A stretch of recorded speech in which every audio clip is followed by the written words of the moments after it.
Good morning. Ashoka the emperor who gave a war. Ashoka यानी वो बादशाह जिसने जंग तर्क किया। यह हमारा आज का सबक है। It is chapter 8 from your history book. Maurya empire Hindustan के एक वसी इलाके पर फैली हुई थी।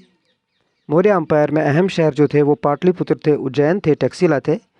पाटलिपुत्र इस अम्पायर की राजधानी था और यहीं से पाटलिपुत्र के आसपास के इलाके डायरेक्ट कंट्रोल किए जाते थे, जबकि बाकी इलाके प्रोविंशियल कैपिटल से कंट्रोल किए जाते थे। इस ख़ानदान यानी मौर्य डायनास्टी में बहुत सारे बादशाह आए। चंद्रगुप्ता मौर्य आए, बिंदुसार आए, इसके बाद अशोक आए, इसके बाद दशरथ आए, इसके बाद सांप्रति आए। लेकिन सबसे अहम बादशाह जो इनमें गुजरे हैं वो अशोका थे। अशोका ने कुछ ऐसे काम किए जो इससे पहले कभी बादशाहों ने नहीं किए थे। मिसाल के तौर पर अशोका ने कलिंगा पर हमला करके कलिंगा को फतह कर लिया, लेकिन इसे फतह करने के बाद उसने देखा कि जंग में बहुत ज़्यादा खूनरेज़ी होती है, लिहाजा उसने तर्क किया इरादा आइंदा जंग करने का और लोगों को इसकी तालीम दी। उसने लिख के दिया, पत्थरों पे लिख के रखा कि मैं और मेरी आने वाली डायनास्टी इस बात को समझ ले कि जंग से सिर्फ खूनरेज़ी होती है, लिहाजा जंग को छोड़ देना चाहिए। अशोका ने बहुत सारे पिलर बनाए। आज के राष्ट्रपति भवन में जो रामपुरा बुल है वो भी अशोक का बनाया हुआ है। इसके बगैर ये जो नेशनल एम्बलम हमारा है ये भी अशोका ने ही बनाया था और ये सरनाथ के मुकाम पर नस्ब है। अशोका ने अपने जो हिदायत थे उसको पत्थरों पे खुदवाया, इनस्क्रिप्ट करवाया ताकि लोगों को इस बात का पता चले, और उसने कुछ मैसेंजर बनाए, उन्हें दूसरे मुल्कों में भेजा। उन्हें ये कहा कि वो लोगों को धर्मा या धमा सिखाएं। इसी तरह उन्होंने महात्मा धमा कुछ ऑफिसर्स बनाए जो लोगों को धमा या धर्मा की तालीम देते थे और इन पर निगरानी करते थे। तो इस तरीके से अशोका ने धमा की वजह से अपने मुल्क में खून रेज़ी और फितना फरवरी को ख़त्म करना चाहा।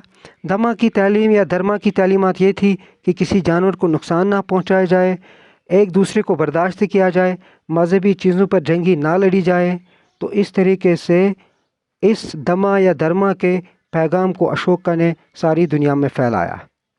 इसके बाद कुछ टेक्चुअल क्वेश्चंस जो इस सबक में हैं उनके जवाब देने होंगे, जैसे make a list of the occupations of the people who lived within the Maurya empire. तो इसका जवाब बिल्कुल सीधा साधा है। The occupations of the people who lived within the Maurya empire were mainly trade, crafts, agriculture, animal rearing, forest produce gathering, hunting animals for food, fishing and jobs with the government। तो इसके बाद दूसरा question जो ये पूछा जा सकता है कि इन सेंटेंसेस को कंप्लीट कीजिए। ऑफिशियल्स कलेक्टेड, तो कलेक्टर क्या जमा करते थे? ऑफिशियल्स टैक्सेस, इसका जवाब है। रॉयल प्रिंसेस जो थे वो क्या बनाए जाते थे? गवर्नर्स बनाए जाते थे। तो मौर्य रूलर्स किस चीज़ पे कंट्रोल चाहते थे? रोड्स और रिवर्स। इसी तरह जो लोग जंगलों में रहते थे वो इनको एलिफेंट्स, टिम्बर, हनी वगैरह देते थे। इसी तरीके से क्या उज्जैन नॉर्थ वेस्ट का गेटवे था? जी हाँ था, ट्रू। चंद्रगुप्ताज रिटन डाउन इन अर्थशास्त्र, नहीं, अर्थशास्त्र चाणक्य ने लिखा, तो ये गलत है। कलिंगा का पुराना नाम बंगाल था, नहीं, ये उड़ीसा का नाम था, लिहाजा ये भी गलत है। तो अशोकन इनस्क्रिप्शन और इन ब्राह्मी स्क्रिप्ट, ये भी गलत है क्योंकि वो पाली में थी, प्राकृत में थी। What are the problems that Ashoka wanted to solve by introducing Dhamma? धमा की वजह से वो क्या मसला हल करना चाहते थे? वो ये चाहते थे प्रॉब्लम्स ऑफ इंटॉलरेंस, कम्युनलिज्म, लोग लड़ते थे, किलिंग ऑफ एनिमल्स, वो इसे रोकना चाहते थे। वो चाहते थे घरों में पीस आए, लोगों में पीस आए, यही उनका मकसद था। What were the means adopted by Ashoka to spread the message? तो इसके लिए अशोक ने क्या किया? अशोका अपॉइंटेड धमा महमता, उसने धमा महमता बनाए, जो मैंने पहले भी कहा। उसने ये इंस्ट्रक्शंस लिखवाई, इनको इंस्क्रिप्ट कराया चट्टानों पे, पिलर्स पे, और उन्होंने मैसेंजर्स भेजे दुनिया के मुख्तलिफ इलाकों में, श्रीलंका में, मिस्र में और भी बहुत कई इलाकों में। Why do you think slaves and servants were ill treated? क्या उस ज़माने में स्लेव्स का क्या हाल था? स्लेव्स पे बहुत काम दिया जाता था, सर्वेंट्स को बहुत काम किया जाता था, लेकिन जब कोई मजहबी फंक्शन होती थी, कोई रिचुअल होता था, उनको इसमें शिरकत की इजाज़त नहीं दी जाती थी।